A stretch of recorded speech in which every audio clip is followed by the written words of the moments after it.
point to Gunwant Patil, who is joining us as well. He's the secretary of the All India Kisan Coordination Committee.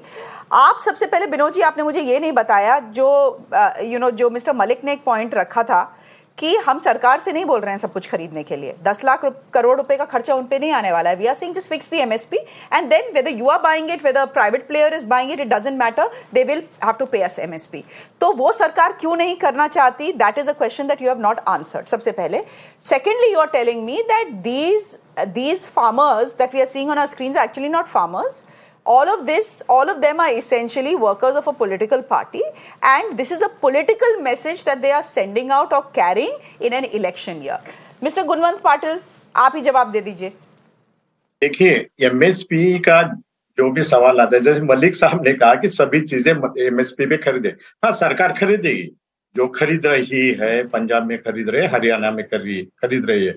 जैसे 23 commodity है, 23 commodity में कपास तो सरकार नहीं खरीदेगी, सीसीआई से वो भी खरीदी करेगी, लेकिन बाकी चीजें नहीं खरीद सकते. सरकार खरीद के रखेगी कहाँ और क्या करेगी, क्या उसका? तो हम ये चाहते हैं कि इसको ओपन मार्केट की जरूरत है, उसको ओपन करने की जरूरत है. जो 3 लॉ आए थे वो ओपन होने की तरफ हम लोग बढ़ रहे थे, लिबरलाइजेशन की तरफ बढ़ रहे थे या रिफॉर्म्स की तरफ बढ़ रहे थे, जो एग्रीकल्चर रिफॉर्म्स की जरूरत है. लेकिन यही लोगों ने विरोध किया. ठीक है. अभी जो मलिक साहब कह रहे हैं कि सरकार नहीं खरीदे तो ओपन मार्केट में अगर भाव गिर जाते हैं तो कोई बेवकूफ व्यापारी थोड़ा ही है कि भाव गिरने के बाद भी एमएसपी पे खरीदने के लिए.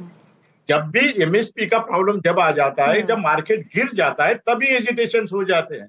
तो मार्केट क्यों गिरता है? तो या तो सीजन के कारण या इंपोर्ट एक्सपोर्ट के कारण या कोई आपदे आती है, तभी मार्केट गिरता है. अगर मार्केट गिरा हुआ है और आप उसको जबरदस्ती से, सोयाबीन जैसी फसल को आप जबरदस्ती से व्यापारियों को बोल रहे हो कि एमएसपी पे खरीदो, नहीं तो आपको जेल में डाल देंगे, कौन बेवकूफ है कि वो बोलेगा दुकान बंद करेगा, घर में रहे? जो भी खरीदी हो रहा है वो भी बंद हो जाएगी. तो ये एमएसपी पे खरीदो बोलने का या कंपलसरी करो या इसके ऊपर लॉ करने का जो डिमांड है वही गलत है. एक बात, एमएसपी किस लिए होनी चाहिए? एमएसपी एक मार्किंग पॉइंट है, एक इंडिकेटर है कि ये मार्केट चल रहा है, वर्ल्ड में क्या चल रहा है, हमारे पास क्या चल रहा है, प्रोडक्शन कॉस्ट क्या है.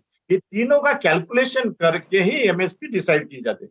लेकिन एमएसपी पे खरीदने का जो कंपल्सन आता है केवल गवर्नमेंट के, जो भी पीडीएस के लिए लगता है उसके ऊपर हम बोलते हैं कि भाई गवर्नमेंट खरीदनी चाहिए. लेकिन ओपन मार्केट में आप अगर जबरदस्ती करने जाएंगे तो मार्केट डिस्टॉर्ट हो जाएगा, पूरा मार्केट खत्म हो जाएगा. आज जो मार्केट है उससे भी बदतर अवस्था में मार्केट जाएगा, मुझे ऐसा लगता है. Good point. साबित मलिक, आप जवाब दीजिए जरा इसका. मिस्टर पाटिल बड़ी एक समझदारी की बात कह रहे हैं. कि आप जोर जबरदस्ती नहीं कर सकते. प्राइवेट ट्रेडर तो अपने मर्जी से खरीदेगा. अगर आप जबरदस्ती उसको बोलोगे एमएसपी पे खरीदो, नहीं खरीदेगा वो, फिर क्या होगा? अच्छा ये बताइए, मोबाइल रिचार्ज कराने को कोई जबरदस्ती कहता है? पेट्रोल खरीदने को कोई जबरदस्ती कहता है? हम कह रहे हैं अगर किसी को मिलेगा नहीं तो उस रेट तो खरीदेगा ही, सस्ता कहां से हो जाएगा? फिर आप एमएसपी क्यों घोषित करते हो? कह दो भैया एमएसपी कुछ नहीं है, जो मन हो जहां हो वो करें. अरे एमएसपी आप खुद तय कर रहे हो कि एमएसपी मिनिमम सपोर्ट प्राइस है और एमएसपी बहुत कम है, उसकी तो बात अभी हम कर ही नहीं रहे. आपने अभी स्वामीनाथन जी को भारत रत्न दिया, चौधरी चरण सिंह जी को दिया. अगर आप उनके नक्शे कदम पर चलना चाहती है सरकार, तो वो तो कहते हैं कि आप जो खर्चा हो रहा है उसका जोड़कर उसमें 50% लाभ दीजिए. अभी तो हम लाभ की बात ही नहीं कर रहे हैं. अभी तो हम ये कह रहे हैं कि जो आप तय कर रहे हो उसको दिलाने में क्या दिक्कत है, और जब जरूरत होगी तो हर आदमी खरीदेगा. क्यों नहीं खरीदेगा? आप तो उद्योगपतियों की भाषा बोल रहे हैं, उनकी बात कर रहे हैं. और खुद मोदी जी कैसे कह रहे थे, जब गुजरात के चीफ मिनिस्टर थे तब इन्होंने बोला था कि एमएसपी कानून लागू होना चाहिए. तब नहीं इनको पता था. आज प्रधानमंत्री बन गए तो इनको समझ में आ गया. और जब 13 महीने आंदोलन चला तब इन्होंने कहा हम आपको एमएसपी देंगे. तब क्यों झूठा आश्वासन दे दिया? अब परसों इनके मंत्रियों ने बात की, कल 2 दौर की बातचीत चली, उसमें भी कह रहे हैं हाँ हम कर देंगे, हम दे देंगे. लेकिन कानून बनाने की बात नहीं कह रहे, लिखित में देने की बात नहीं कह रहे. देखो ये सब बरगलाने वाली बात है.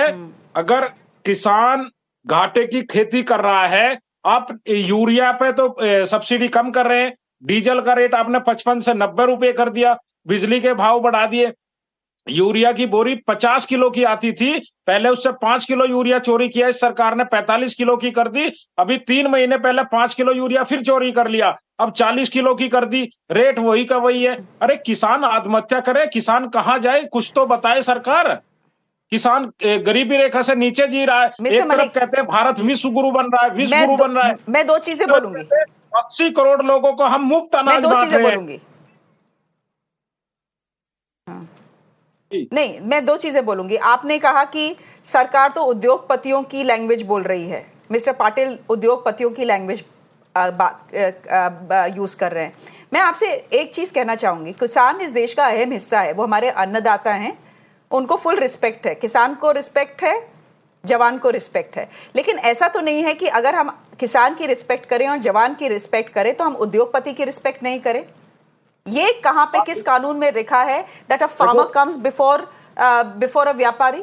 मिस्टर मलिक, आप मुझे बताइए, क्या वो व्यापारी पाकिस्तान या चाइना से आता है? नहीं ना, वो भी तो अपने देश का ही इंसान है ना, वो भी तो अपने परिवार को ही खाना खिलाता है ना, जैसे किसान खिलाता है। भी कर रहे हैं आपने, तो 14 लाख आपकी बात क्यों की जाए? माफ कर दिया, आप उस व्यापारी की बात भी क्यों नहीं की जाए? लोन माफ कर दिया, किसान ने कोई आपत्ति करी? आपने इतना करोड़ लोन उनका माफ कर दिया, आपने करी उसका 1% अगर किसान का कर देते, जो देश की रीढ़ है, जो देश को खिला रहा है, तो आपका क्या चला जाता है? आप पूछिए इनसे कितने करोड़ लाख, 14 लाख करोड़ का उनका उद्योगपतियों का लोन माफ कर दिया, कितने किसानों का किया? उनको कह रहे हैं हम कर्जा दे रहे हैं, हम कर्जा दे रहे हैं।